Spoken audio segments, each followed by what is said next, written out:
Prime ഡിബേറ്റിലേക്ക് സ്വാഗതം. NDA സ്ഥാനാർത്ഥി പ്രഖ്യാപനത്തിന് പിന്നാലെ പ്രധാനമന്ത്രി നരേന്ദ്രമോദി പ്രചാരണത്തിനായി കേരളത്തിലെത്തുകയാണ്. പാലക്കാടും പത്തനംതിട്ടയും ഉൾപ്പെടെയുള്ള മണ്ഡലങ്ങളിൽ ശക്തമായ ത്രികോണ മത്സരങ്ങൾ നടക്കുമെന്ന് ഉറപ്പാകുമ്പോൾ അട്ടിമറികൾ പ്രതീക്ഷിക്കുകയാണ് BJP-യെ മൂന്നാം സ്ഥാനത്തേക്ക് തള്ളും എന്ന് LDFും UDFും ഒരേ സ്വരത്തിൽ ആണയിടുന്നു. കേരളത്തിൽ താരപ്രചാരകനാകാൻ മോദിക്ക് ആകുമോ? ഈ വർഷം ഇത് 4ാം തവണയാണ് പ്രധാനമന്ത്രി കേരളത്തിൽ എത്തുന്നത്. മോദി വന്നാൽ വോട്ട് മാറുമോ? മോദി ഭരണത്തോടുള്ള ജനങ്ങളുടെ പ്രതികരണം വോട്ടാകുമ്പോൾ കേരളത്തിൽ ആർക്ക് അനുകൂലമാകും തെരഞ്ഞെടുപ്പ് വിധി? കേന്ദ്ര സർക്കാരിൻ്റെ നേട്ടങ്ങളാണ് പ്രധാനമന്ത്രി ഓരോ യോഗത്തിലും എണ്ണി പറയുന്നത്. ആ അവകാശവാദങ്ങൾ കേരളത്തിലെ വോട്ടർമാർ എത്ര കണ്ട് അംഗീകരിക്കും?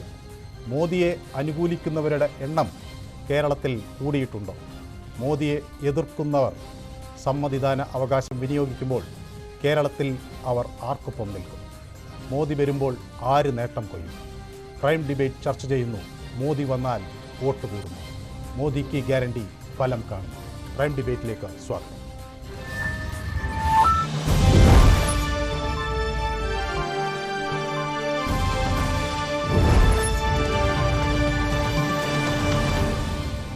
എന്നോടൊപ്പം ചേരുന്നു അതിഥികൾ.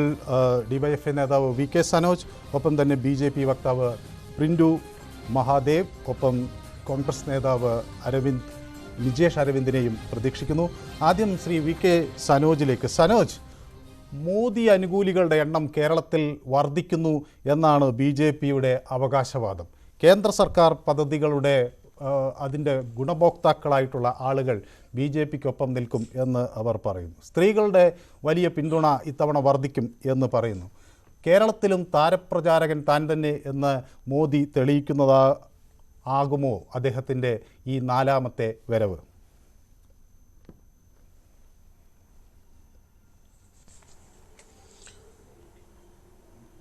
ഈ നിങ്ങളിപ്പോൾ പറഞ്ഞത് BJP മാത്രം പറയുന്ന കാര്യമാണ്.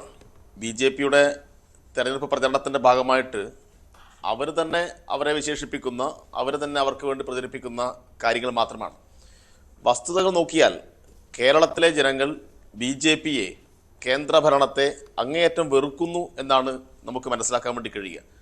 അതുകൊണ്ടാണ് കഴിഞ്ഞ 2021 നിയമസഭാ തിരഞ്ഞെടുപ്പിൽ ആകെയുള്ള ഒരു അക്കൗണ്ടും പൂട്ടിച്ചുകൊണ്ട് BJP-യോട് പെട്ടിയെടുത്ത് പോയിക്കോ എന്നാണ് കേരളത്തിലെ പ്രബുദ്ധരായ ജനങ്ങൾ BJP-യോട് പറഞ്ഞത്. അതുകൊണ്ട് പ്രധാനമന്ത്രി 4 തവണയല്ല 40 തവണയല്ല, ഇനി ഇവിടെ തന്നെ താമസമാക്കി കഴിഞ്ഞാലും കേരളത്തിലെ പ്രബുദ്ധരായ ജനതയ്ക്ക് മേൽ ഒരു സ്വാധീനവും ചെലുത്താൻ വേണ്ടി കഴിയില്ല. എന്താണ് ഇവർ മുന്നോട്ട് വെക്കുന്ന വാഗ്ദാനം? എന്താണ് ഇവർ മുന്നോട്ട് വെക്കുന്ന ജനങ്ങൾക്ക് വേണ്ടി ജനക്ഷേമകരമായിട്ട് കാര്യങ്ങൾ? ഇവർ നേരത്തെ അധികാരത്തിൽ വരുന്ന ഘട്ടത്തിൽ പറഞ്ഞത് 50 രൂപക്ക് പെട്രോൾ കൊടുക്കും എന്നായിരുന്നു. 50 രൂപക്ക് പെട്രോൾ കിട്ടുമ്പോൾ നിങ്ങൾക്കെല്ലാം കാര്യങ്ങൾ ബോധ്യമാവും എന്ന് പറഞ്ഞ ആളാണ് BJP-യുടെ ഇപ്പോഴത്തെ സംസ്ഥാന പ്രസിഡന്റ്. ഇപ്പോൾ 50 രൂപയാണോ അല്ലെങ്കിൽ 100 രൂപയാണോ 110 രൂപയാണോ എന്നെല്ലാം ജനങ്ങളിപ്പോൾ ജീവിതാനുഭവത്തിൽ തിരിച്ചറിയാണല്ലോ. ഗ്യാസിൻ്റെ സബ്സിഡി, എത്ര കാലമായി ഗ്യാസിൻ്റെ സബ്സിഡി തടഞ്ഞു വെച്ചിട്ട് ഇവിടെ എന്തെങ്കിലും തരത്തിൽ ജനങ്ങൾക്ക് കൊടുക്കാൻ വേണ്ടി തയ്യാറായിട്ടുണ്ടോ? ഈ നാട്ടിൽ ചെറുപ്പക്കാരുടെ തൊഴിൽ, ഞാൻ അധികാരത്തിൽ വന്നാൽ 1 വർഷം 2 കോടി പുതിയ തൊഴിലുണ്ടാക്കുമെന്നാണ് പറഞ്ഞത്. 2 കോടി പുതിയ തൊഴിൽ പോയിട്ട് 2 ലക്ഷം തൊഴിൽ പോലും ഉണ്ടാക്കാൻ കഴിഞ്ഞിട്ടില്ല എന്ന് മാത്രമല്ല, നിലവിലുള്ള തൊഴിലവസരങ്ങൾ പൂർണ്ണമായും ഇല്ലാതായി. നമ്മുടെ അനുഭവം അതല്ലേ? അല്ല സനോജ്, ഞാൻ ഒരു ചെറിയൊരു ഇടപെടൽ നടത്തിക്കോട്ടെ, ഞാൻ സമയം തരികയും ചെയ്യാം. പ്രധാനപ്പെട്ട ഇതിൽ നമ്മളെ ഇപ്പൊ 2014 ആദ്യം നരേന്ദ്രമോദി അധികാരത്തിൽ വരുന്നത്. 2019 ഒരു കണക്ക് പരിശോധിക്കുമ്പോൾ ഇതൊക്കെ ഉണ്ടായിട്ടും BJP-യുടെ പാലക്കാട്ടിലെ വോട്ട് 6% വർദ്ധിച്ചു. CPM-ന്റെ 7% താഴേക്ക് പോയി.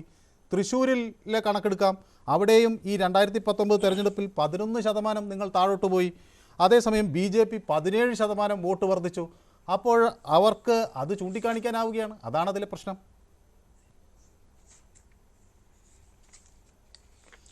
അല്ല, ഈ തെരഞ്ഞെടുപ്പിൽ അവരത് ചൂണ്ടിക്കാണിക്കുമ്പോൾ വളരെ കൃത്യമായ ചില ഡാറ്റ ഇപ്പുറത്തും ആളുകൾ ചൂണ്ടിക്കാണിക്കുന്നുണ്ട്. അത് ഞങ്ങൾ CPM-ന്റെ ആളുകൾ മാത്രമല്ലല്ലോ. 125 രാജ്യങ്ങളുടെ ആഗോള പട്ടിണി സൂചിക, അതിനകത്ത് നമ്മുടെ രാജ്യം ഇപ്പോൾ എത്രാം സ്ഥാനത്താണ്? 111ാം സ്ഥാനത്താണ്. ഇതാണോ രാജ്യത്തിൻ്റെ വികസനം? ഇപ്പോൾ രാജ്യം വികസിക്കുന്നു എന്ന് പറയുന്നു. രാജ്യം വികസിക്കുന്നു എന്ന് പറയുമ്പോഴും ആളോഹരി വരുമാനവുമായി ബന്ധപ്പെട്ട കണക്കുകൾ പരിശോധിച്ചാൽ രാജ്യം എവിടെയാണ് നിൽക്കുന്നത്? രാജ്യത്ത് അനിൽ അംബാനിയുടെ അദാനിയുടെ അല്ലെങ്കിൽ മറ്റ് വൻകിട കുത്തക കോർപ്പറേറ്റുകളുടെ കാശും ഈ നാട്ടിലെ ഏറ്റവും ദാരിദ്ര്യം അനുഭവിക്കുന്ന ഒരു ദരിദ്ര നാരായണന്റെ കാശും അതെല്ലാം ഒന്നിച്ച് വെച്ചിട്ട് രാജ്യം വികസിച്ചു എന്ന് ആളുകളെ പറ്റിക്കാൻ വേണ്ടി കണക്ക് ഇവർ അവതരിപ്പിക്കുകയാണ്. എന്നാൽ ആളോഹരി വരുമാനവുമായി ബന്ധപ്പെട്ട കണക്കുകൾ പരിശോധിച്ചാൽ രാജ്യം ലോകത്തിന് മുന്നിൽ നാണം കെട്ട് നിൽക്കുകയാണ്. പത്രസ്വാതന്ത്ര്യത്തിന്റെ കണക്കുകൾ പരിശോധിച്ചു കഴിഞ്ഞാൽ രാജ്യം എവിടെ നിൽക്കുന്നു? സ്ത്രീകൾ തൊഴിലിടങ്ങളിലേക്ക് പോകുന്ന കണക്ക് പരിശോധിച്ചാൽ രാജ്യം എവിടെ നിൽക്കുന്നു? വിലക്കയറ്റത്തിന്റെ കാര്യങ്ങൾ പരിശോധിച്ചാൽ രാജ്യം എവിടെ നിൽക്കുന്നു? ഞാൻ നേരത്തെ പറഞ്ഞ തൊഴിലില്ലായ്മയുടെ കാര്യം പരിശോധിച്ചാൽ സ്വതന്ത്ര ഇന്ത്യ കണ്ടതിൽ വെച്ച് ഏറ്റവും രൂക്ഷമായ തൊഴിലില്ലായ്മയിലേക്ക് നമ്മുടെ രാജ്യം പോയിക്കൊണ്ടിരിക്കുന്നു. രാജ്യത്തെ പൊതുമേഖലാ സ്ഥാപനങ്ങൾ വിൽക്കുന്നതോടുകൂടി നിലവിലുള്ള തൊഴിലവസരങ്ങൾ പൂർണ്ണമായും ഇല്ലാതാവുന്നു. സമ്പൂർണ്ണ നിയമന നിരോധനമാണ് രാജ്യത്ത് ഇവർ അടിച്ചേൽപ്പിച്ചത്. അപ്പോൾ ആളുകൾ ചോദിക്കുന്ന ചോദ്യങ്ങൾക്ക് ഇന്ത്യയുടെ പ്രധാനമന്ത്രിക്ക് ഉത്തരം കൊടുക്കാൻ വേണ്ടി കഴിയുന്നുണ്ടോ എന്നാണ് പ്രധാനപ്പെട്ട ചോദ്യം. ഇവിടെ കേന്ദ്രം പ്രത്യേകിച്ച് കേരളത്തോട് കാണിച്ചുകൊണ്ടിരിക്കുന്ന അവഗണന സംബന്ധിച്ച് ഞാൻ പ്രത്യേകിച്ച് പറയേണ്ട കാര്യമില്ലല്ലോ. ഒന്നുമില്ലെങ്കിൽ താങ്കളിലേക്ക് മടങ്ങി വരാം. ട്രെയിൻ യാത്ര ചെയ്യുന്ന ആളുകളാണല്ലോ ഇവിടെ ചൂണ്ടിക്കാണിക്കുന്ന സാധാരണക്കാരനായിട്ടുള്ള ആളുകൾക്ക്. ഞാൻ വരാം സനോജ്, ഞാൻ താങ്കളിലേക്ക് വരാം, കൂടുതൽ സമയം തരികയും ചെയ്യും. ഈ ചൂണ്ടിക്കാണിച്ച സനോജ് ഏറ്റവും ഒടുവിൽ ചൂണ്ടിക്കാണിച്ച വിഷയങ്ങളെല്ലാം പുറത്തു വന്നത് the cricket timber of new India എന്ന പുസ്തകത്തിലെ കണക്കുകളാണ്. എഴുതിയത് മറ്റ് ആരുമല്ല, ധനമന്ത്രിയുടെ ഭർത്താവ് തന്നെയാണ്. വലിയ പ്രതിസന്ധി, സാമ്പത്തിക പ്രതിസന്ധി രാജ്യത്തുണ്ട് എന്ന് പുസ്തകം ചൂണ്ടിക്കാണിക്കുന്നു. അത് കണക്കുകൾ നിരത്തിയാണ് അദ്ദേഹം അത് അവതരിപ്പിക്കുകയും ചെയ്യുന്നത്. അതാണ് ഒരുപക്ഷെ വി കെ സനോജ് ശക്തമായി എടുത്തു പറഞ്ഞു. പ്രധാനമന്ത്രി വരുമ്പോൾ ഈ അദ്ദേഹത്തിൻ്റെ വികസന ഘോഷങ്ങൾ എത്രമാത്രം കയ്യടികൾ നേടുമെന്നാണ് BJP കരുതുന്നത്? സനോജ് ഒരു പൊളിറ്റിക്കൽ പ്രസംഗം നടത്തും, അല്ലെങ്കിൽ അങ്ങനെ സനോജിന് പറയാൻ സാധിക്കുകയുള്ളൂ. അത് അവരുടെ ഒരു നയമാണല്ലോ. പക്ഷെ നരേന്ദ്രമോദി ഈ കേരളത്തിൽ വരുന്നത് സംശയം വേണ്ട, വോട്ട് നേടാനല്ല, സീറ്റുകൾ ജയിക്കാൻ തന്നെയാണ്. ഞങ്ങളെ സംബന്ധിച്ചിടത്തോളം ഈ രാജ്യത്ത് നരേന്ദ്രമോദി സർക്കാർ നടപ്പിലാക്കിയിട്ടുള്ള 10 വർഷത്തെ വികസന നേട്ടങ്ങൾ, വിവാദങ്ങൾക്കപ്പുറത്തേക്ക് വികസന നേട്ടങ്ങളെ മുൻനിർത്തിയിട്ടുള്ള പ്രചരണമാണ് നരേന്ദ്രമോദി നടത്തുന്നത്. നമുക്കറിയാം, 4ാം തവണയാണ് ഈ വർഷത്തിൽ മാർച്ച് മാസമാകുന്ന സമയത്ത് 4ാം തവണയാണ് നരേന്ദ്രമോദി കേരളത്തിൽ വരുന്നത്. അതുകൊണ്ട് തന്നെ അതിന്റെ രാഷ്ട്രീയ പ്രാധാന്യം വളരെ വലുതാണ്. കാരണം നരേന്ദ്രമോദി സർക്കാർ നടപ്പിലാക്കിയ പദ്ധതികളുടെ ഗുണഭോക്താക്കളായിട്ടുള്ള ലക്ഷക്കണക്കിന് ആളുകൾ ഈ കേരളത്തിലുണ്ട്. ഞങ്ങളെ സംബന്ധിച്ചിടത്തോളം നിങ്ങൾ നീതി ആയോഗിന്റെ കണക്ക് വന്നു, അതിദാരിദ്ര്യന്മാരുടെ പട്ടികയിൽ കേരളം ഇല്ല എന്നുള്ള കാര്യമാണ്. നമ്മൾ മനസ്സിലാക്കേണ്ട പ്രധാനപ്പെട്ട കാര്യം, ഈ രാജ്യത്തിലെ 25 കോടി ജനങ്ങളെ ദാരിദ്ര്യത്തിൽ നിന്ന് കരകയറ്റിയിട്ടുള്ള സർക്കാരാണ് നരേന്ദ്രമോദിയുടേത്. ഈ രാജ്യത്തിലെ 4 കോടി ജനങ്ങൾക്ക് വീട് നൽകിയിട്ടുള്ള സർക്കാരാണ് നരേന്ദ്രമോദിയുടേത്. നോക്കൂ, കേരളത്തിലടക്കം 11 കോടി കുടുംബങ്ങൾക്കാണ് കുടിവെള്ളം നൽകുന്നത്. അപ്പോ സമസ്ത മേഖലയിലും അടിസ്ഥാന ജനവിഭാഗത്തിന്റെ ക്ഷേമത്തിന് വേണ്ടി പ്രവർത്തിക്കുന്ന സർക്കാരാണ് നരേന്ദ്രമോദിയത്. ഞങ്ങളുടെ കമ്മിറ്റ്മെന്റ് എന്ന് പറയുന്നത് അടിസ്ഥാന ജനവിഭാഗത്തിനോട്. നരേന്ദ്രമോദി എപ്പോഴും പറയുന്ന പോലെ കർഷകർ, യുവാക്കൾ, ദരിദ്രർ, ആ വിഭാഗം ജനങ്ങളുടെ അടിസ്ഥാന ക്ഷേമം ഉറപ്പുവരുത്തിയ സർക്കാരാണ്. ഞങ്ങളെ സംബന്ധിച്ചിടത്തോളം ഞങ്ങളുടെ ഈ പ്രോഗ്രസ് റിപ്പോർട്ടിന് ജനങ്ങൾ നൽകുന്ന മറുപടിയായിരിക്കും ഞങ്ങളുടെ വിജയം. അതുകൊണ്ട് ഞങ്ങൾക്ക് യാതൊരു സംശയവും. പക്ഷേ അതിൽ ഈ സനോജ് ചോദിച്ച ഒരു കാര്യം വളരെ പ്രസക്തമാണ്. ഈ ആളോഹരി വരുമാനം വർദ്ധിക്കാത്തത് എന്താണ്? എങ്ങനെയാണ് ഈ പട്ടിണി സൂചികയിൽ നമ്മൾ താഴോട്ട് പോകുന്നത്? ഹാപ്പിനെസ് ഇൻഡെക്സിൽ താഴോട്ട് പോകുന്നത് എങ്ങനെയാണ്? തൊഴിലില്ലായ്മയിൽ നമ്മൾക്ക് അവിടെ വർധനവ് രേഖപ്പെടുത്തുന്നത് എങ്ങനെയാണ്? ഇത്രയും വികസന പദ്ധതികൾ ആവിഷ്കരിക്കുമ്പോഴും എന്തുകൊണ്ടാണ് അത് സാധാരണ ജനങ്ങളിലേക്ക് എത്താത്തത്? അല്ല സാർ, സാധാരണ ജനങ്ങൾക്ക് എത്തിയില്ല എന്ന് പറയാൻ സാധിക്കില്ല. ഒന്നാമത് ഈ ഇൻഡെക്സ് സൂചികകളും അല്ലെങ്കിൽ ഇത്തരത്തിലുള്ള റിപ്പോർട്ടുകളൊക്കെ അതിന് കൃത്യമായിട്ട് രാഷ്ട്രീയമുണ്ട്. ആ രാഷ്ട്രീയം നിങ്ങൾ നോക്കുന്ന സമയത്ത് നമ്മളൊന്ന് മനസ്സിലാക്കണം, ഈ ഇൻഡെക്സ് സൂചികയിൽ നമ്മൾ ബംഗ്ലാദേശിനേക്കാളും പാകിസ്ഥാനേക്കാളും പിറകിൽ 125ാം സ്ഥാനത്താണ് ഈ രാജ്യം എന്ന് പറയുമ്പോൾ ആ ഇൻഡെക്സ് സൂചികയുടെ അടിസ്ഥാനം അതല്ലല്ലോ. ഞങ്ങളെ സംബന്ധിച്ച് ഇൻഡെക്സ് സൂചിക ഒന്നുമില്ല സാർ. ഈ രാജ്യത്തിലെ സർവ്വസാധാരണക്കാരായിട്ടുള്ള ജനങ്ങൾക്ക് നരേന്ദ്രമോദിയുടെ വികസന നേട്ടങ്ങൾ കിട്ടിയിട്ടുണ്ട്. നരേന്ദ്രമോദിയുടെ വികസന നേട്ടത്തിൽ ഏതെങ്കിലും ഒരു പദ്ധതിയുടെ ഗുണഭോക്താവല്ലാത്ത ഒരു വീട് പോലും ഈ ഭാരതത്തിലില്ല. നരേന്ദ്രമോദി സർക്കാർ നടപ്പിലാക്കിയിട്ടുള്ള ഒരു പദ്ധതി, നിരവധി പദ്ധതി. ഇപ്പൊ ഞങ്ങൾ ഗുണഭോക്ത അഭിയാൻ എന്ന് പറയുന്ന ഒരു പരിപാടി ഈ കേരളം മുഴുവൻ ഞങ്ങൾ സംഘടിപ്പിച്ചു. 75 ലക്ഷം ഗുണഭോക്താക്കളാണ് ഈ കേരളത്തിലുള്ളത്. നമ്മൾ മനസ്സിലാക്കണം, 75 ലക്ഷം ഗുണഭോക്താക്കൾ. ഞാൻ സിമ്പിൾ ആയിട്ടൊരു ഉദാഹരണം പറയാം സാർ. നിങ്ങൾ നോക്കൂ, ഇപ്പോ ക്ഷേമ പെൻഷനുമായി ബന്ധപ്പെട്ട് 5 മാസമായി ക്ഷേമ പെൻഷൻ മുടങ്ങിക്കിടക്കുകയാണ്. ഈ കേരളത്തിൽ 28 ലക്ഷം കർഷകർക്ക് 26,000 രൂപ വീതം നരേന്ദ്രമോദി സർക്കാർ അക്കൗണ്ടിൽ കൊടുത്തിട്ടുണ്ട് സാർ. അപ്പൊ ഞങ്ങൾ കർഷകർക്ക് വേണ്ടി ഒന്നും ചെയ്തില്ല എന്നെങ്ങനെയാണ് ഇദ്ദേഹത്തിന് പറയാൻ സാധിക്കുക? നോക്ക്, കേരളത്തിൽ പക്ഷേ കർഷകർ എന്തുകൊണ്ട് ഈ പിന്നെ ഈ കൃഷിയിലേക്ക് കർഷകർ തിരിച്ചു വരാനുള്ള പ്രക്ഷോഭവുമായി വരികയാണ്? അവരെ നിങ്ങൾ തടയേണ്ട സാഹചര്യം ഉണ്ടാകുന്നു. അവിടെ അവർ വരുന്ന വഴിയിൽ മണൽ കൊണ്ടടിക്കുന്നു. ഒപ്പം അത് തടയാനുള്ള അല്ല, വളരെ അവിടെ കർശനമായ അവിടെ വഴികൾ നടത്തുന്നു. അവരെ അവിടെ വിശ്വാസത്തിലെടുക്കാൻ അവിടെ ഇതൊക്കെ ചെയ്തിട്ടും കഴിയുന്നില്ല എന്ന ആരോപണം ഒരു ഘട്ടത്തിൽ നോക്കുമ്പോൾ ശരിയാണെന്ന് തോന്നിപ്പോകില്ലേ? അല്ല, ഈ കർഷക സമരവും അതിൽ പങ്കെടുക്കുന്ന ആളുകളും അവരുടെ രാഷ്ട്രീയവും അവർ ഉന്നയിക്കുന്ന ആവശ്യമൊക്കെ നമുക്കറിയാലോ. ഇപ്പൊ കർഷക സമരവുമായി ബന്ധപ്പെട്ട് നരേന്ദ്രമോദി സർക്കാരിനെ മുൾമുനയിൽ നിർത്തിയ സമയത്ത് 10 ഡിമാൻഡുകളാണ് ഇവർ പറഞ്ഞത്. ഈ 10 ഡിമാൻഡിന്റെ അകത്ത് 8 ഡിമാൻഡുകളും ഞങ്ങൾ അംഗീകരിക്കാമെന്ന് സർക്കാർ വളരെ അവരോട് വളരെയധികം നയപരമായ സമീപനം 8 ഡിമാൻഡ് അംഗീകരിക്കാമെന്ന് പറഞ്ഞ സമയത്ത് ഈ നമ്മളെ ഘാട്ട് കരാറ് പോലെയുള്ള കരാറുകൾ പിൻവലിക്കണമെന്ന് പറഞ്ഞുകൊണ്ടാണ് ഈ കർഷക സമരത്തെ വീണ്ടും മുൾമുനയിൽ നിർത്തുന്നത്. അപ്പൊ അപ്പോൾ തന്നെ അതിന്റെ ഒരു ഉദ്ദേശശുദ്ധി നമുക്കറിയാൻ മനസ്സിലാക്കല്ലോ. നിങ്ങൾ കർഷകന്മാർ ഉന്നയിച്ച 10 ഡിമാൻഡിനകത്ത് 8 ഡിമാൻഡുകളും അംഗീകരിക്കാം, പരിഗണിക്കാം എന്ന് പറയുമ്പോഴും ഞാൻ താങ്കളിലേക്ക് ഞാൻ വരാം. നിജേഷ്, പ്രധാനമന്ത്രി വരികയാണ്. 2 പ്രധാന മണ്ഡലങ്ങൾ അദ്ദേഹം നേരത്തെ കവർ ചെയ്തു. ഒന്ന് തിരുവനന്തപുരമാണ്, അതോടൊപ്പം തന്നെ തൃശ്ശൂരും. ഇനി അദ്ദേഹം വരുന്നു, പാലക്കാടിലേക്ക് വരുന്നു, ഒപ്പം പത്തനംതിട്ടയിലേക്കും വരുന്നു. കേരളത്തിൽ ഒരു താരപ്രചാരകനായി അവതരിക്കുകയാണ് പ്രധാനമന്ത്രി. എത്ര കണ്ട് അത് BJPക്ക് അനുകൂലമാകും എന്നാണ് ഈ കോൺഗ്രസിന്റെ ഒരു വിലയിരുത്തൽ? അല്ല, പ്രധാനമന്ത്രി വരുന്നത് കേരളത്തിന്റെ ഒരു തെരഞ്ഞെടുപ്പിനെയും സ്വാധീനിക്കുകയില്ല എന്ന കാര്യത്തിൽ ആർക്കും തന്നെ യാതൊരു സംശയവുമില്ല. എത്ര തവണ വന്നാലും, എത്ര മണ്ഡലങ്ങൾ കേന്ദ്രീകരിച്ചാലും, എന്തെല്ലാം വാഗ്ദാനങ്ങൾ നൽകിയാലും കേരളത്തിലെ ജനത ഇന്ന് എങ്ങനെയാണോ BJPയോട് പെരുമാറുന്നത് അതുപോലെ തന്നെ നാളെയും പെരുമാറും എന്ന കാര്യത്തിൽ യാതൊരു സംശയവുമില്ല. നമ്മൾക്കറിയാം, ഒരു ഘട്ടത്തിൽ 20,000 വോട്ടുകളുടെ വ്യത്യാസത്തിൽ വരെയായിരുന്നു തിരുവനന്തപുരത്ത് എത്തിയിരുന്നത്. എന്നാൽ കഴിഞ്ഞ തെരഞ്ഞെടുപ്പിൽ അത് 1 ലക്ഷത്തിലേക്ക് ഉയർന്നു. ഇനി 2ാം സ്ഥാനത്ത് പിന്നെ മറ്റൊരു മണ്ഡലവും ഇല്ല. തൃശ്ശൂരിലാണ് 3ാം സ്ഥാനം കുറച്ച് അടുത്തേക്ക് എത്തിയത്. അത് ഈ തെരഞ്ഞെടുപ്പോടുകൂടി അതും അവസാനിക്കും. അതുകൊണ്ട് കേരളത്തിലെ താരപ്രചാരകർ എന്ന് പറയുന്ന, പ്രത്യേകിച്ചും BJPയുടെ ഒരു താരപ്രചരണം എന്ന് പറയുന്നത് കൂടുതൽ മതേതര വോട്ടുകൾ കൺസോളിഡേറ്റ് ചെയ്യാനാണ് അത് സഹകരിക്കുക. അതിനപ്പുറത്തേക്കൊന്നും കാരണം കേരളത്തിൽ പ്രബുദ്ധരായ ജനതയാണ്. ഈ ഭരണത്തെ 10 വർഷമായി നോക്കിക്കാണുന്ന ജനതയാണ്. ഈ ഭരണം എങ്ങനെയൊക്കെ എഫക്ട് ചെയ്തു എന്ന് കൃത്യമായിട്ട് അറിയുന്ന ജനതയാണ്. റെയിൽവേ സ്റ്റേഷനകത്ത് ഫോട്ടോ വെച്ചാലോ, പെട്രോൾ പമ്പിനകത്ത് ഫോട്ടോ വെച്ചാലോ, കോഴിക്കോടൻ ഹലുവ ഞാൻ ബ്രാൻഡ് ചെയ്യുന്നു എന്ന് പറഞ്ഞാലോ, അല്ലെങ്കിൽ ചക്കര, പാലക്കാടൻ ചക്കര ഞാൻ ബ്രാൻഡ് ചെയ്യുന്നു എന്ന് പറഞ്ഞാലൊന്നും വീഴുന്ന വോട്ടല്ല കേരളത്തിലേത് എന്ന കാര്യത്തിൽ യാതൊരു സംശയവുമില്ല. അതുകൊണ്ട് പ്രധാനമന്ത്രിയെ നമ്മൾ സ്വാഗതം ചെയ്യുന്നു. അദ്ദേഹം 20 മണ്ഡലങ്ങളിലും വരണം. രാഹുൽ ഗാന്ധി മത്സരിക്കുന്ന വയനാട് ഉൾപ്പെടെയുള്ള മണ്ഡലങ്ങളിൽ അദ്ദേഹം വരണം. അദ്ദേഹം പ്രചരണം നടത്തണം. പിന്നെ കർണാടകയിലൊക്കെ ശ്രീ നിജേഷ്, അങ്ങനെ അങ്ങ് കണ്ട് ഒരു തമാശയായി എടുക്കാവുന്ന തരത്തിലേക്കാണോ കഴിഞ്ഞ തെരഞ്ഞെടുപ്പിലുണ്ടായിട്ടുള്ള പ്രകടനങ്ങൾ? നമുക്ക് തിരുവനന്തപുരത്ത് ഞാൻ സമ്മതിക്കുന്നു, BJPയുടെ വോട്ട് ശതമാനം കുറച്ച് കുറഞ്ഞിട്ടുണ്ട്, വളരെ കുറച്ചാണ് എന്നത് അവിടെ ശ്രദ്ധിക്കണം. പക്ഷേ മറ്റു മണ്ഡലങ്ങളിൽ അത് ഇരട്ടിയാകുന്ന സാഹചര്യം വരെ ഉണ്ടായിട്ടുണ്ട്. അപ്പോൾ ഇത് ആരും ശ്രദ്ധിക്കുന്നില്ല എന്ന് പറയുന്നതിനെ എങ്ങനെയാണ് അംഗീകരിക്കാൻ കഴിയുക?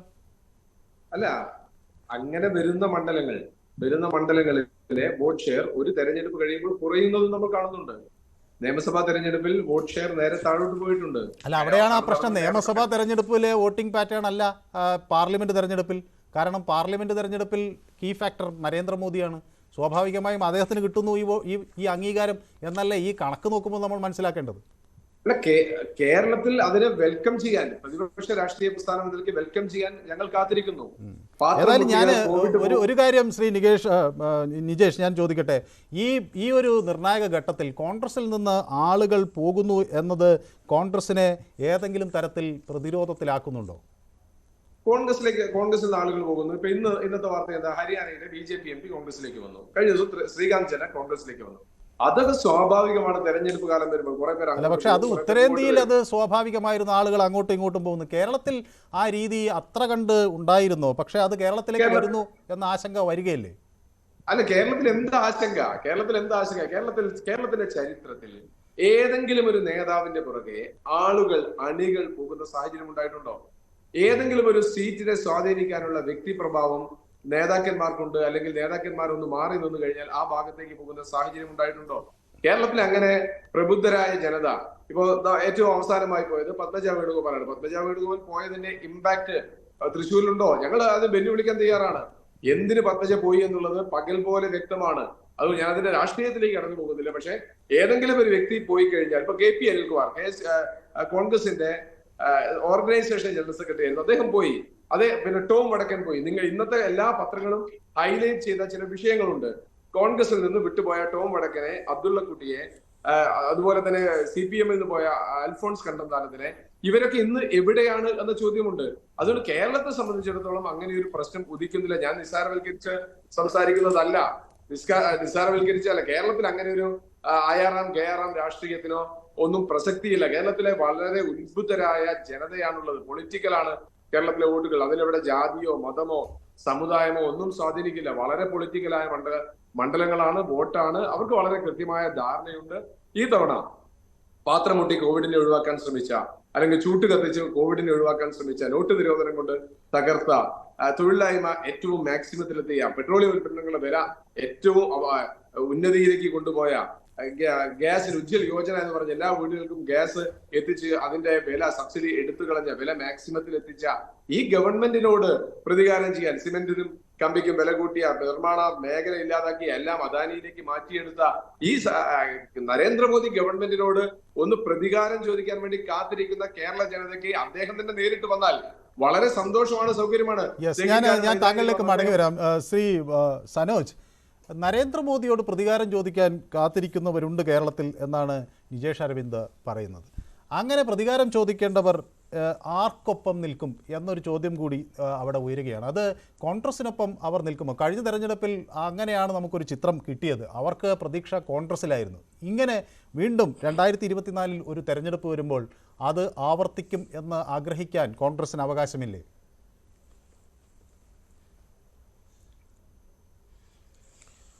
ഒരിക്കലുമില്ല. നമ്മുടെ ദേശീയ രാഷ്ട്രീയം വളരെ കൃത്യമായി വിശകലനം ചെയ്യാൻ ശേഷിയുള്ളവരാണ് കേരളീയർ. ചില ഘട്ടങ്ങളിൽ ചില അബദ്ധങ്ങളൊക്കെ പറ്റിയിട്ടുണ്ടെങ്കിലും ഇത്തവണ അങ്ങനൊരു അബദ്ധം പറ്റാതെ കേരളത്തിലെ വോട്ടർമാർ നോക്കും എന്ന കാര്യത്തിൽ ഒരു തർക്കവുമില്ല. ഇവിടെ ഇപ്പം എന്താ സംഭവിച്ചുകൊണ്ടിരിക്കുന്നത്? ഇവിടെ ബി ജെ പി വക്താവ് പറഞ്ഞു ഈ ഗ്ലോബൽ ഹങ്കർ ഇൻഡെക്സ് അതുമായി ബന്ധപ്പെട്ട കണക്കുകളൊക്കെ തെറ്റാണെന്നാണ് പറയുന്നത്. അതൊക്കെ അതിനൊന്നും ആധികാരികത ഇല്ല എന്നാണ് അദ്ദേഹം പറയുന്നത്. ഞാൻ അദ്ദേഹത്തെ വെല്ലുവിളിക്കുകയാണ്.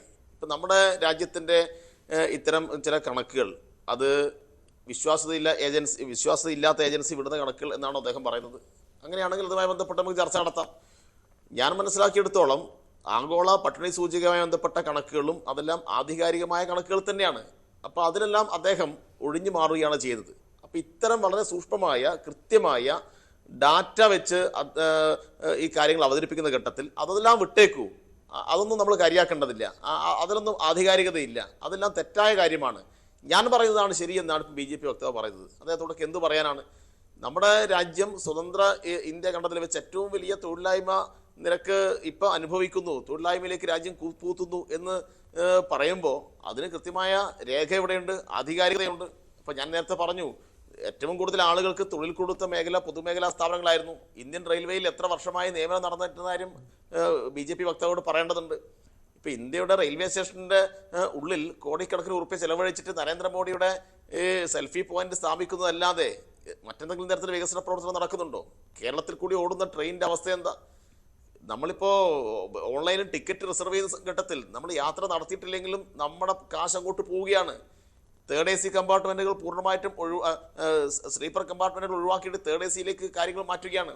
നമ്മുടെ നാട്ടിലെ പാവപ്പെട്ട ആളുകൾക്ക്, പ്രായമുള്ള ആളുകൾക്ക് നേരത്തെ കിട്ടിയിട്ടുള്ള യാത്രാ ഇളവ് പൂർണ്ണമായും കോവിഡ് കാലത്തോടുകൂടി റദ്ദ് ചെയ്തു. കോടിക്കണക്കിന് രൂപ അതുവഴി റെയിൽവേ കൊള്ളയടിക്കുകയാണ്. നമ്മുടെ നാട്ടിൽ കൂടി നല്ല വണ്ടിയില്ല, സാധാരണ ആളുകൾക്ക് യാത്ര ചെയ്യാൻ ആവശ്യമായിട്ടുള്ള സൗകര്യമുള്ള വണ്ടിയില്ല, എല്ലാം പഴയ ബോഗികൾ മാത്രമാണ്. ഇതൊക്കെ യാത്ര ചെയ്യുന്ന ആളുകൾക്കറിയാം. ഇപ്പം ഇങ്ങനെ യാത്ര ചെയ്യുന്ന ആളുകൾ, സാധാരണക്കാർ, അവരെല്ലാം ഒരു അവസരത്തിന് വേണ്ടിയുടെ കാത്തു നിൽക്കുകയാണ്. ഇത്തരം കാര്യങ്ങൾ പറയുമ്പോൾ ഇതൊന്നും ശരിയല്ല. സനോജ്, റെയിൽവേയുടെ കാര്യത്തിൽ അങ്ങനെ ഉണ്ടോ? അത് വലിയ വികസന പ്രവർത്തനങ്ങൾ റെയിൽവേയിൽ നടത്താൻ കഴിയുമെന്ന അവകാശവാദത്തിൽ കുറെയൊക്കെ കടമ്പില്ലേ? വികസന പ്രവർത്തനം നടക്കുന്ന ഒരു മേഖലയാണ് റെയിൽവേ. ഒരു വികസന പ്രവർത്തനവുമില്ല. ഞാൻ പറയാം. അല്ല, ഒരു വികസന പ്രവർത്തനവുമില്ല. നിങ്ങളുടെ ചാനൽ തന്നെ നിങ്ങൾ നാളെ റെയിൽവേ സ്റ്റേഷനിലിട്ടൊന്ന് പോകണം.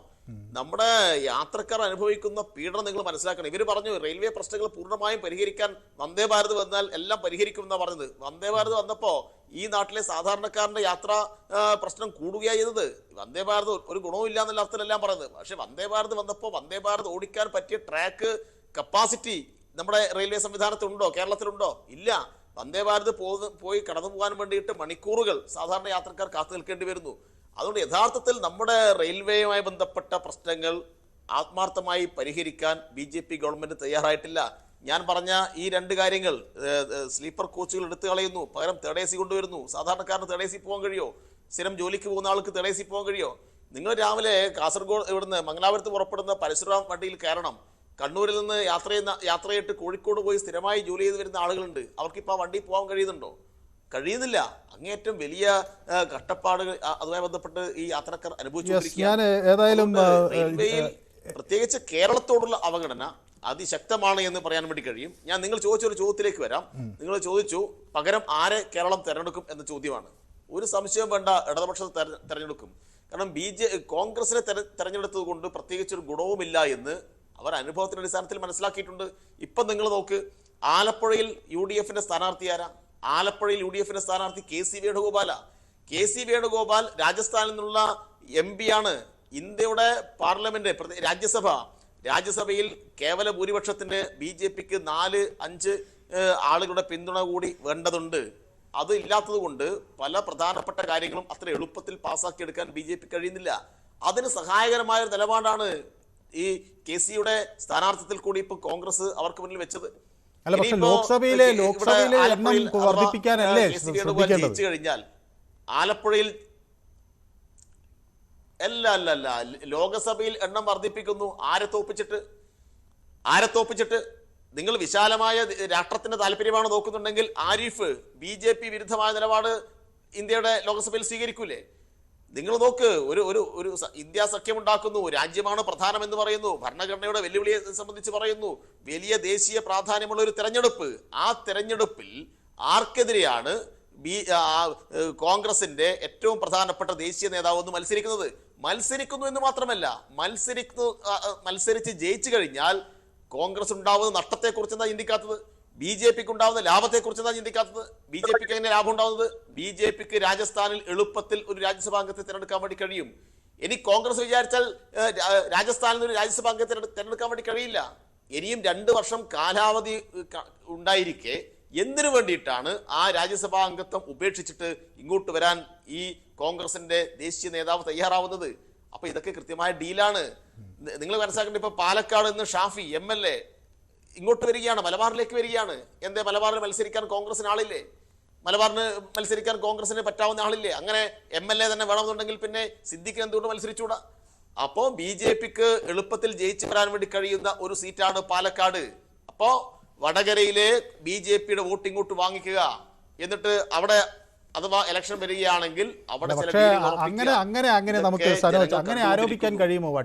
ഇങ്ങനെയുള്ള ചില ഡീലുകൾ നടക്കുന്നു. അല്ല, ഈ കഴിഞ്ഞ തെരഞ്ഞെടുപ്പിൽ നേമത്ത് BJP അക്കൗണ്ട് പൂട്ടിക്കാൻ ശക്തമായി ഇറങ്ങിയ ആൾ K മുരളീധരനല്ലേ? എല്ലാ ഘട്ടത്തിലും BJPക്കെതിരെ. ഞാൻ ചോദിക്കട്ടെ, രാജസ്ഥാനിൽ രാജസ്ഥാനിൽ എന്താ സംഭവിക്കുക? നിങ്ങളുടെ അഭിപ്രായത്തിൽ എന്തുണ്ടാവും? രാജസ്ഥാനിൽ ഇനി കോൺഗ്രസിന് രാജ്യസഭയിലേക്ക് ആളെ അയക്കാൻ പറ്റുമോ? പറ്റില്ല. രാജ്യസഭാ MP നിങ്ങൾ മനസ്സിലാക്കേണ്ടത് ഇന്ത്യയുടെ നമ്മുടെ ഏറ്റവും പ്രധാനപ്പെട്ട സഭയാണ്. അവിടെ പല കാര്യങ്ങൾക്കും BJPക്ക് തടസ്സമായി നിൽക്കുന്നത് ഒരു ശക്തമായ സാന്നിധ്യമാണ്.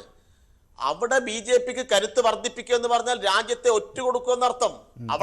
സനോജിലേക്ക് വരാം. എനിക്ക് തോന്നുന്നത് കോൺഗ്രസ് വക്താവിന് ഒരു അല്പസമയം നമ്മൾ കൊടുക്കേണ്ടതുണ്ട്. ശ്രീ നിജേഷ്, ഇത് ആത്യന്തികമായി ഇടതുപക്ഷത്തിന് ഗുണം ചെയ്യും എന്നതാണ്, അല്ലെങ്കിൽ മോദി വിരുദ്ധ വോട്ടുണ്ടെങ്കിൽ അത് ഇടതുപക്ഷത്തേക്ക് നീങ്ങും എന്നതാണ് സനോജ് പറഞ്ഞു വെക്കുന്നത്. അങ്ങനെ പൂർണ്ണമായി അംഗീകരിച്ചു കൊടുക്കാൻ കഴിയുമോ? അല്ല സനോജ്, കേരളത്തിലെ സാധാരണക്കാരാണ് വോട്ട് ചെയ്യുന്നത്. മാവേലി സ്റ്റോറിൽ പോകുന്ന, സ്കൂളിൽ പഠിക്കുന്ന രക്ഷിതാക്കൾ, പെൻഷൻ കിട്ടുന്ന ആളുകൾ, അഴിമതിയെ കൃത്യമായി കാണുന്ന ആളുകൾ, എന്തിന് വിദ്യാഭ്യാസ സ്ഥാപനത്തിൽ സ്വന്തം മക്കളെ തല്ലി ഒതുക്കുന്ന തല്ലിക്കൊല്ലുന്ന ഭരണപക്ഷ വിദ്യാർത്ഥി സംഘടനയൊക്കെ കണ്ടുകൊണ്ടാണ് കേരളത്തിലെ ജനത വോട്ട് ചെയ്യുക. അവിടെ നിങ്ങൾക്ക് ആഗോള സൂചികയുടെ കണക്കും പറഞ്ഞ് വോട്ട് കിട്ടും എന്ന് പറഞ്ഞാൽ നിങ്ങൾ അതുമായി പോയിക്കൊള്ളുക. കേരളത്തിലെ ജനതയെ മനസ്സിലാക്കണമെങ്കിൽ ഒന്ന് താഴോട്ട് തെരുവിലേക്ക് ഇറങ്ങണം. പിന്നെ ഷാഫി ഞങ്ങളുടെ സ്ഥാനാർത്ഥി ആരാണെന്ന് ഇങ്ങനെ നിങ്ങൾ നിങ്ങൾ എത്ര അല്ല എത്ര MLA-മാർ മത്സരിക്കുന്നുണ്ട്?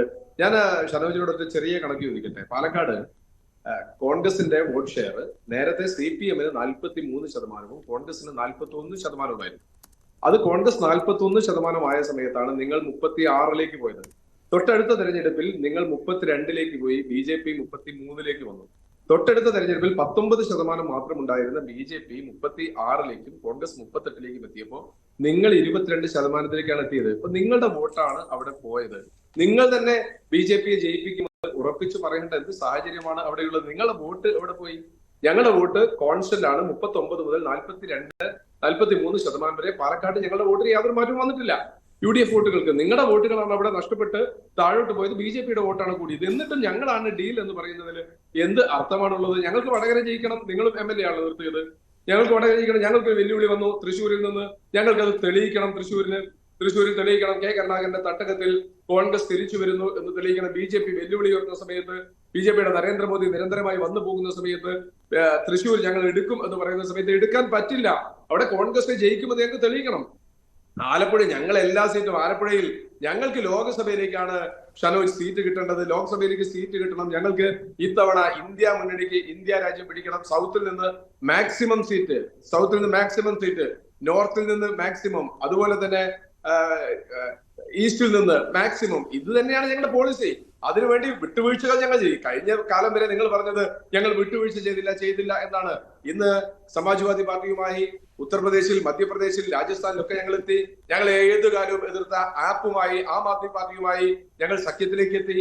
അതുകൊണ്ട് ഞങ്ങൾ വിട്ടുവീഴ്ച ചെയ്തുകൊണ്ട് മുന്നോട്ട് പോവുകയാണ്. കാരണം ഞങ്ങൾക്ക് ഒറ്റ ലക്ഷ്യമേ ഉള്ളൂ, ഇന്ത്യ രാജ്യത്ത് നരേന്ദ്രമോദി ഗവൺമെന്റിനെ താഴെ ഇറക്കണം. നിങ്ങൾ ഞങ്ങളോടൊപ്പം കർണാടക തെരഞ്ഞെടുപ്പിൽ ഞങ്ങൾ ഏറ്റുമുട്ടിയ സമയത്ത് ബാഗേപ്പള്ളിയിൽ വന്ന് ജനതാദൾ എസിനൊപ്പം വന്ന് നിങ്ങൾ മത്സരിച്ച് കനലുണ്ടാവും എന്ന് പറഞ്ഞു. ആ ജനതാദൾ എസ് അവിടെ പോയി. ജനതാദൾ എസ് BJP-യോടൊപ്പം പോയി. ബാഗേപ്പള്ളിയിൽ നിങ്ങളുടെ വോട്ട് കൊണ്ടാരും പോയി, ജനതാദൾ പോയി. അത് നേരെ BJP-യിലേക്കാണ് പോകുന്നത്. നിങ്ങൾ ഇനി ബീഹാറിൽ കഴിഞ്ഞ തെരഞ്ഞെടുപ്പിൽ നിങ്ങൾ മുന്നണിയോടൊപ്പം നിൽക്കാതെ BJP-യെ സഹായിക്കുന്ന നിലപാടെടുത്തു. ഇനിയെങ്കിലും ഷനോജ് നിങ്ങളുടെ യഥാർത്ഥ ലക്ഷ്യം നരേന്ദ്രമോദിയെ താഴെ ഇറക്കുകയാണെങ്കിൽ പഴയ ഓർമ്മ വെച്ചുകൊണ്ട് VP സിംഗ് സർക്കാരിനെ താങ്ങി നിർത്താൻ വേണ്ടി എല്ലാ തിങ്കളാഴ്ചയും യോഗം ചേർന്ന അടുക്കള ക്യാബിനറ്റ് പോലെ പ്രവർത്തിക്കാതെ നിങ്ങൾ ശക്തമായി നിങ്ങൾ തമിഴ്നാട്ടിൽ നിങ്ങളുടെ സ്ഥാനാർത്ഥികൾക്ക് രാഹുൽ ഗാന്ധി വന്ന് കഴിഞ്ഞ തവണ വോട്ട് പിടിച്ചില്ലേ? അരിവാൾ ചുറ്റി നക്ഷത്രം ചിഹ്നത്തിനകത്ത് കൊടിക്കകത്ത് രാഹുൽ ഗാന്ധിയുടെ ചിത്രം വെച്ചില്ലേ? ഞങ്ങൾക്ക് പ്രയാസമില്ല.